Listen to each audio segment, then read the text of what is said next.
আমি মেয়েকে মাখানা কিভাবে খাওয়াই যখন সেই ভিডিওটা দিয়েছিলাম, তো তোমরা আমাকে এত ভালোবাসা দিয়েছো কি বলবো। তো তাদের মধ্যে অনেকে প্রশ্ন ছিল যে আর কীভাবে খাওয়ানো যায় মাখানা বা কিছু এরকম টাইপের করে। তো দেখো আমি এবার না এই মাসে সেরিল্যাকটা বানাইনি মেয়ের জন্য, যে হোমমেড সেরিল্যাকটা যেটা বানাই সেটা বানাইনি। কারণ হচ্ছে অনেক রকমের খাবার হয়ে গেছে, আর সেরিল্যাকটাও আমি খাওয়ানো মানে কেনা যে সেরিল্যাকটা সেটাও খাওয়ানো আমি কমিয়ে দিয়েছি। যেখানে দুবার খাওয়াতাম এর আগে, এখন একবারই খাওয়াই, সেটা রাত্রে। আবার কোনো দিন না খাওয়ানোও হয়। তো যাই হোক, তো আমি এখানে দেখো ড্রাই ফ্রুট অনেকগুলো নিয়ে আসিয়েছি।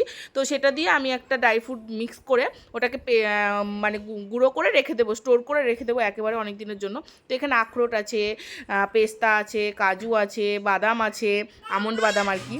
তো এই জিনিসটা করেও কিন্তু এটাকেও মাখানা দিয়ে খাওয়ানো যায়, মানে মাখানার সাথে মিক্স করে খাওয়ানো যায়। তো সেটাই আজকে আমি তোমাদেরকে বলবো যে কীভাবে এটা করছি, দেখো তোমরা। তো প্রথমে আমি এগুলো ভালো করে ছাড়িয়ে ভালো করে পরিষ্কার করে নেবো, কারণ একটা ধোয়া যাবে না, ধুলে না মানে কি হবে, ওটা যদি আমি ধুই তাহলে শুকোতে সময় মানে ওটার ভেতরে একটা ভাব থেকেই যাবে। সেই জন্য এটাকে না ধুয়ে আমি ভালো করে পরিষ্কার করে নিয়েছি, একটা কাপড় দিয়ে ভালো করে পরিষ্কার করে, মানে কাপড় বলতে কি যেটা ভালো একদম মেয়ের জন্য ভালো হবে আর কি, পরিষ্কার একটা কাপড় দিয়ে ওটাকে ভালো করে মুছে টুছে একদম ঠিকঠাক করে নিয়েছি। তো তারপরে আমি একটা একটা করে এটাকে একদম শুকনোভাবে, কোনো কিছু দেওয়া যাবে না কড়াইয়ে, শুকনোভাবে একটুখানি মানে এটাকে রোস্ট করে নিতে হবে আর কি, ড্রাই রোস্ট আর কি। তো দেখো আমি দেখতেই পাচ্ছ এখানে লাল লাল হালকা হালকা হয়ে গেছে। তো এইভাবে তুলে নেব। তো সবগুলোই আমি এইভাবে হালকা হালকা করে নেব।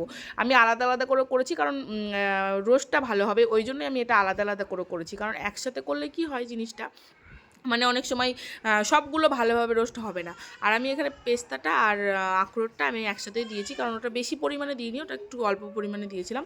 তো তারপরে আমি এগুলো সবগুলো যখন ঠান্ডা হয়ে যাবে একেবারে, তো খটমটে একটা হয়ে যায় না কটকটে ব্যাপারটা, তো তখন আমি মিক্সিতে দিয়ে এগুলো সবটা গুঁড়ো করে নেব।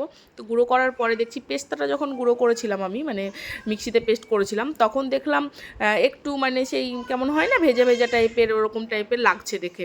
তো তারপরে আমি ওটাকে শুকাতে দিয়ে দিয়েছি। আর এখানে মেয়ে দেখো বসে আছে, আমি ওকে নিয়ে বসে এটা করছিলাম রেডি, কারণ ও তো থাকে না, ঘুরে ঘুরে বেড়াবে, তাও মাঝে মাঝে এমন করবে, মানে কান্না করতে লাগে। তো আমি এটাকে পুরো যে একটু ঝরঝরে করে এটাকে আমি মেলে রেখে দেবো এইভাবেই।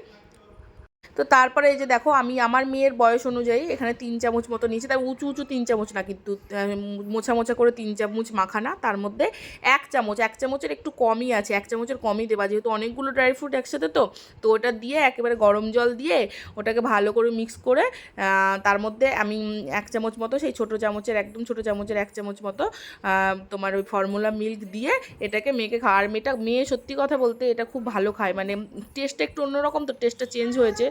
আর আমি যদি কোনো ভুল করে থাকি তোমরা যেন অবশ্যই আমাকে কমেন্টে জানাবে, কারণ আমার কাছ থেকেও তো ভুল ত্রুটি হতেই পারে, তাই না?